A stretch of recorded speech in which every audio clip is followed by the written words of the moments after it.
Hola, ¿qué tal? Mi nombre es Alejandro Chacón Saavedra de la Institución Universitaria Politécnico Gran Colombiano. El día de hoy continuaremos con las conferencias de factores de riesgo psicosocial y el tema de hoy es el acoso escolar y sus efectos en la salud mental de los estudiantes. El acoso puede afectar gravemente a la salud mental y el bienestar de los niños y jóvenes. Los padres, profesores, entrenadores y otros adultos que atienden a jóvenes se encuentran en posiciones donde pueden notar los signos de daños mentales o conductas de acoso. Las investigaciones sugieren que los niños y jóvenes que son víctimas de acoso con el tiempo son más propensos a experimentar depresión, ansiedad y baja autoestima en comparación con aquellos que no son acosados. Además, son más propensos a estar solos y evitar la escuela. Existen muchas maneras en que los padres y los adultos que atienden a los jóvenes pueden ayudar a prevenir y abordar el acoso. El mismo estudio demostró que los niños y jóvenes que acosan a otros con el tiempo tienen mayor riesgo de desarrollar comportamientos antisociales intensos, tales como problemas en la escuela, abusos de sustancias y comportamiento agresivo. Los padres deberían prestar atención a las señales de advertencia de que sus hijos podrían estar involucrados en situaciones de acoso. Estas señales podrían ser o tener peleas físicas o verbales o culpar a otros de sus propios problemas. Los espectadores del acoso también pueden experimentar efectos de la salud mental. El mismo estudio demostró que los alumnos que fueron testigos de situaciones de acoso en la escuela experimentaron mayor ansiedad y depresión, independientemente de si apoyaron al acosador o a la víctima. Los espectadores pueden sufrir estrés relacionado con el miedo o represalias, o bien porque quisieron intervenir pero no lo hicieron. Cuando un padre adulto, confiable o profesor nota que un niño o joven parece retraído, deprimido, ansioso, evita las actividades que antes disfrutaba o demuestra una conducta de acoso, es importante que hablen sobre la posible causa. Es muy útil que los padres hablen con un trabajador social profesional, un psicólogo, para abordar los efectos del acoso o para identificar estrategias de protección. Además, pueden trabajar con escuelas y organizaciones comunitarias para desarrollar estrategias de prevención del acoso o abordar situaciones o incidentes de acoso específicos. Abordar el acoso y los problemas de salud mental relacionados con él pueden ayudar a prevenir experiencias negativas dañinas y hacer que los niños y jóvenes sigan por un camino positivo en la escuela, con sus amigos y en su desarrollo personal. Una investigación realizada en Antioquia encontró que existe una relación directa entre el acoso, la presencia de ideas suicidas y los trastornos de conducta alimentaria en niños y adolescentes. La funcionalidad o disfuncionalidad familiar también tiene relevancia en estos contextos. ¿Qué se puede hacer en los entornos escolares y familiares? Más adelante veremos cómo podemos ayudar. En Colombia y el mundo, 1 de cada 3 niños es víctima de intimidación escolar.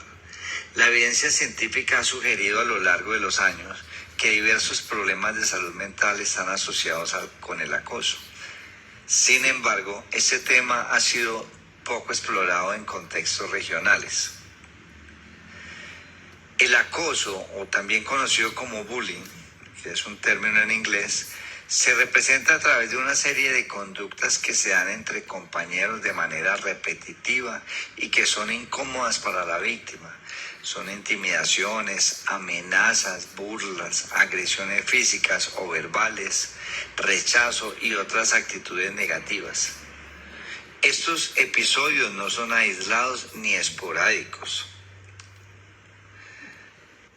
Con el propósito de conocer si existe una relación entre el acoso, la ideación suicida y los trastornos alimentarios en niños de edad escolar en Antioquia, investigadoras de distintas instituciones de educación superior, entre ellas la Universidad CES y la Universidad de Antioquia, analizaron datos de 3.200 niños y adolescentes entre quinto de primaria y noveno de bachillerato. A través del estudio, que se llamó Asociación entre Acoso Escolar, Ideación Suicida y Trastornos Alimentarios en Niños en Edad Escolar de Antioquia, Colombia, los hallazgos muy significativos fueron: encontraron efectivamente que el bullying está asociado con la ideación suicida. Este riesgo aumenta en aproximadamente en un 38%. También encontraron que a mayor disfuncionalidad familiar, mayor riesgo de ideación suicida.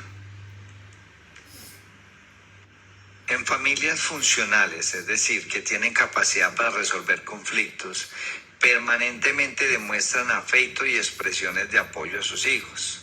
Representan un mecanismo protector en la relación entre el bullying escolar y la ideación suicida. De otro lado, también se evidenció una relación significativa entre la intimidación escolar y el riesgo de presentar un trastorno en las conductas alimentarias. Este se aumenta hasta 4 veces. La familia es un factor clave en esta relación, es de tenerlo en cuenta, ¿no? Esos hallazgos fueron consistentes con la literatura y otros estudios realizados en otros países. Esta relación ya se había encontrado en otros países del mundo, pero en Colombia no había evidencia descrita. Estos resultados locales reflejan la necesidad que tienen los colegios de desarrollar estrategias orientadas a la prevención, la atención y el seguimiento del bullying, virtual y en los salones de clases. La evidencia de este estudio nos ayuda a concientizarnos sobre el efecto perjudicial del acoso escolar sobre las ideas suicidas y los desórdenes alimentarios en nuestros niños y adolescentes. Tener estos resultados con datos de nuestra región puede brindar insumos a tener en cuenta en los planes de prevención, porque es importante incluir el tema de la prevención del acoso en este entorno. Es prioritario, dado que, según datos de otras investigaciones, las consecuencias adversas de la victimización por la intimidación escolar no se limitan a los jóvenes en esta edad, ya que las víctimas a menudo informan un funcionamiento psicosocial comprometido en la edad adulta. Quienes fueron víctimas de bullying en la infancia o adolescencia reportan mayores índices de ideación suicida y conducta suicida, diagnósticos de depresión y ansiedad en la edad adulta. Estas consecuencias son similares a las reportadas después de haber sufrido otras experiencias infantiles adversas.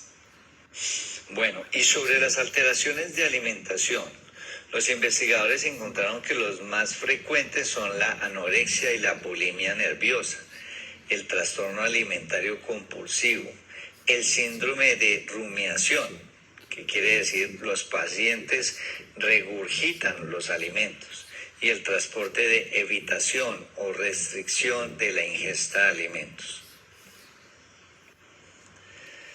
Según la investigación, no se encontró una asociación ni con la edad ni con el género, es decir, que esa situación afecta a los niños jóvenes por igual.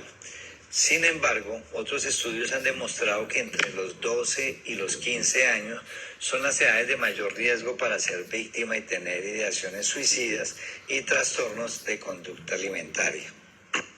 Veamos, por ejemplo, algunas repercusiones. En la medida en que el acoso se hace crónico, es decir, que se repite de forma continua en el tiempo, y también dependiendo de las características de la víctima, el ambiente familiar y la vulnerabilidad previa, no solo se va a producir la incomodidad, sino trastornos psiquiátricos de acuerdo a la edad de la víctima o del tipo de eventos que se haya enfrentado. Se pueden presentar la depresión, problemas académicos, trastornos de ansiedad o por estrés postraumático, abuso de licor y sustancias, dificultades en el lenguaje corporal, intenciones suicidas y otras conductas autolesivas. El acoso escolar produce repercusiones en el desarrollo emocional de los niños y adolescentes en diferentes niveles: autoestima, autoimagen, seguridad, autonomía, independencia. Si se ha tenido algún trastorno psiquiátrico, puede tener repercusiones a futuro, menos posibilidades de avanzar a nivel académico o en relaciones interpersonales. Entonces, ¿qué hacer?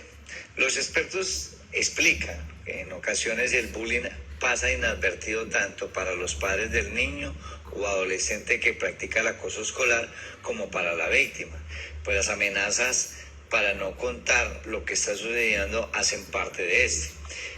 Pese a lo anterior, puede alertar sobre esta situación algunos cambios en las conductas del niño o adolescente, como por ejemplo, no querer salir a jugar, dificultades en el colegio, tanto en el rendimiento académico como en la asistencia, cambios en el estado de ánimo, el sueño, entre otros, ¿no? Preguntar y hablar abiertamente sobre la situación es la mejor opción, y en este caso, la prevención también es fundamental. Nos estamos concentrando en qué hacer cuando ocurre esta situación de acoso escolar, pero debemos pensar cómo fortalecer la prevención. Es un tema débil en los colegios. La promoción de la salud mental debe ser obligatoria, al igual que el fortalecimiento de los valores, la empatía, el cuidado de los otros. Allí es donde estamos fallando, ¿no? Para tener en cuenta. Otro punto a tener en cuenta es el del acosador, porque se busca más el auxilio para las víctimas que para el acosador. A veces vemos que hay niños que acosan de manera sistemática a otros, que tienen un trastorno de la conducta, cuadros depresivos o problemas de aprendizaje. Algunos llegan a la adolescencia y son abusadores de sustancias y se destacan dentro de los grupos por liderazgo negativo. Ante estas conductas inadecuadas vale la pena acudir a una evaluación psicológica. Adicionalmente, es importante saber que el bullying puede provocar cambios en el cerebro y predisposición a sufrir enfermedades mentales. Las consecuencias del acoso o bullying no son solo psicológicas, también físicas. Un estudio reciente que se llevó a cabo en King's College de Londres, en el Reino Unido, ha descubierto que una exposición continua al acoso durante la adolescencia puede provocar cambios físicos en el cerebro y aumentar la probabilidad de sufrir una enfermedad mental. Está demostrado que en el entorno y el ambiente influyen en nuestro sistema nervioso y en el desarrollo de nuestro cerebro. Las situaciones de abuso y maltrato y en el acoso escolar se dan en ambas, ¿no? Generan una disminución del volumen del cuerpo calloso, una estructura que conecta los hemisferios cerebrales fundamentalmente para el funcionamiento adecuado del cerebro. Además, también pueden provocar una alteración en la corteza prefrontal, que afecta a la facultad de resolución de problemas y a la habilidad para gestionar emociones. Y si no hay un tratamiento y un apoyo adecuados, se ha comprobado que los niños que sufren acoso pueden tener más posibilidades de padecer problemas de salud mental como depresión y ansiedad, predisposición a autolesionarse, trastornos postraumáticos y miedos patológicos, asociados al desarrollo y la conexión entre el hipotálamo y el hipocampo, relacionados con respuestas cardiovasculares ante estímulos de peligro, así como el condicionamiento al miedo. Los investigadores del Reino Unido midieron las áreas del cerebro de adolescentes cuando tenían 14 años y 19 años. De estos últimos, aquellos que habían sufrido acoso escolar crónico presentaron una disminución de las áreas cerebrales del núcleo caudado y el putamen, que los investigadores asociaron a unos mayores índices de ansiedad. Por suerte, a esta edad el sistema nervioso es muy plástico y se puede modular. El cerebro está en desarrollo hasta la edad adulta, por lo que es posible desaprender lo aprendido. A los 19 años la corteza prefrontal, más ligada a capacidades intelectuales como la facultad de razonamiento, la regulación de los impulsos o las emociones, no está del todo madura, de modo que todavía se encuentra en fase de desarrollo y con capacidad de moldearse. Frente a esto, la solución no es buscar responsabilidad de todos sin convertir a los estudiantes en delatores ni judicializar a las escuelas, ¿no? Debemos tratar de implementar programas en las instituciones donde, por ejemplo, el papel de los estudiantes es un papel fundamental en la información que ellos puedan aportar, sin que esto tenga que llegar a estrados judiciales, sino que se pueda manejar de manera interna en cada centro asistencial o cada institución, ¿no? También es fundamental el papel de la familia, y no es que los padres, ni tampoco la escuela, tengan la culpa de que exista el acoso, pero la maduración cerebral de los niños viene condicionada por el aprendizaje de la conducta prosocial, que primero empieza en la familia y después continúa en la escuela. Está comprobado que los niños con familias con conductas más agresivas, en las que se establecen vínculos apropiados y en las que no existen normas o límites adecuados, tienen más predisposición a interiorizar y repetir estas conductas agresivas. Los acosadores también tienen un mayor número de trastornos mentales, como problemas de conducta o de personalidad. Diferentes estudios han desvelado que los alumnos que hacen bullying presentan un desequilibrio entre las áreas prefrontales y las regiones límbicas, que están vinculadas a la gestión de la afectividad. Esto puede venir determinado por una alteración cerebral genética, pero también por un aprendizaje inadecuado, tanto en el ámbito familiar como en el educativo. Además, debemos recordar que los efectos del acoso escolar o bullying nos repercuten en la vida adulta.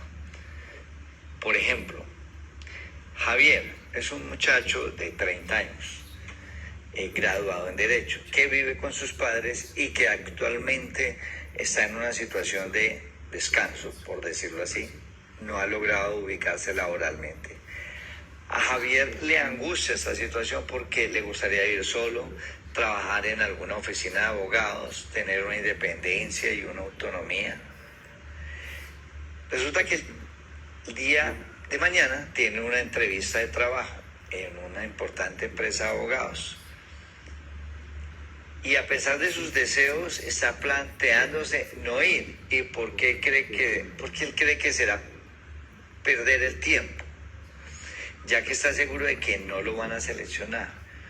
Duda de su capacidad y además le aterra enfrentarse a esta situación. Solo pensarlo lo pone a sudar. Javier es una persona que de pequeño sufrió acoso escolar entre los 8 y los 10 años por parte de un compañero de clase. Este lo esperaba en los baños para robarle la lonchera, bajo una amenaza de una paliza si no lo entregaba. Además, Javier no tenía amigos en clase porque su acosador lo amedrentaba y a los demás compañeros y les prohibía jugar con él. En esta época empezó a suspender clases, no entraba al salón, no dormía bien o incluso se negó a ir al colegio. Sus padres, preocupados porque el colegio no controlaba esta situación, optaron por cambiarlo de colegio. Y esta es una decisión que no es lo más práctico que podríamos ver. Podríamos definir que el acoso escolar o bullying es un acto intimidatorio.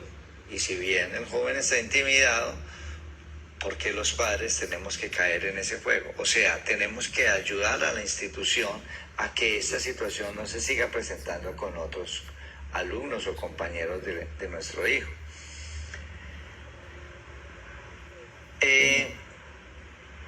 El acoso escolar puede ser físico o psicológico, como insultos, burlas, hacer gestos groseros, despreciar, ignorar, aislar, enviar notas ofensivas. Hay muchas formas de hacer bullying.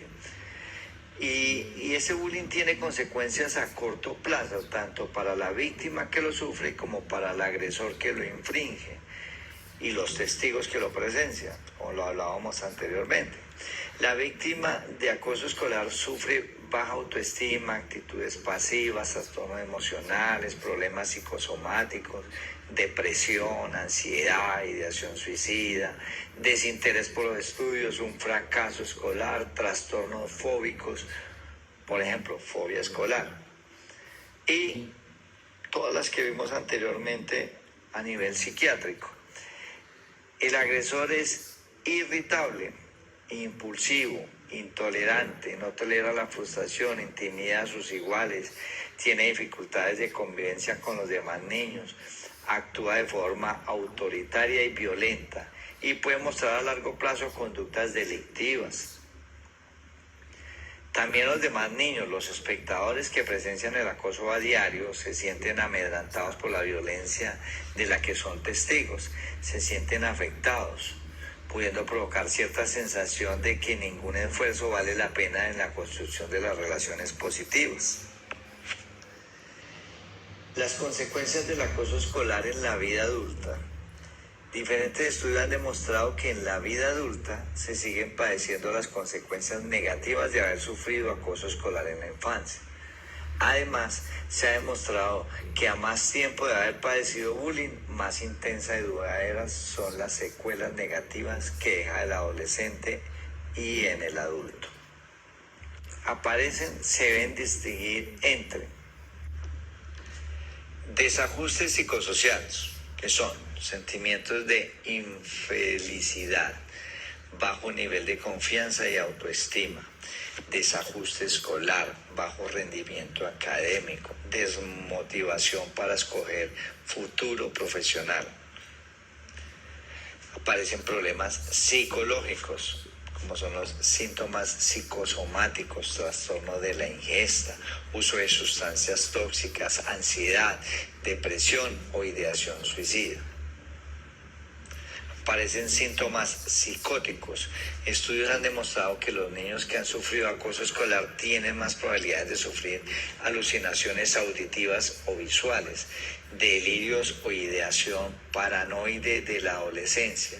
Se interpreta que el estrés crónico secundario al abuso escolar actúa sobre la predisposición genética de la esquizofrenia de un menor, pudiendo desarrollar esta enfermedad en la edad adulta.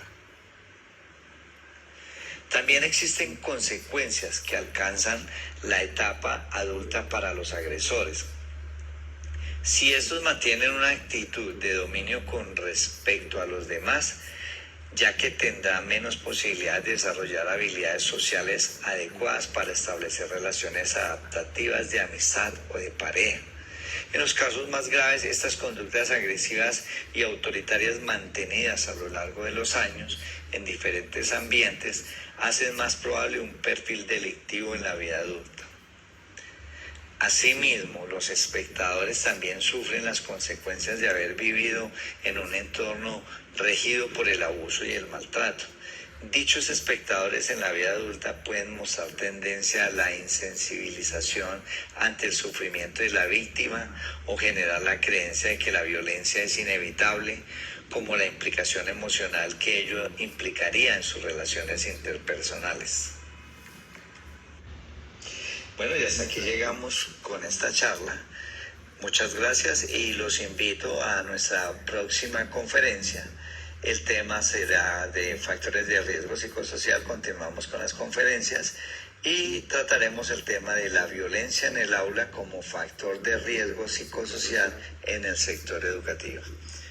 Un feliz día, gracias.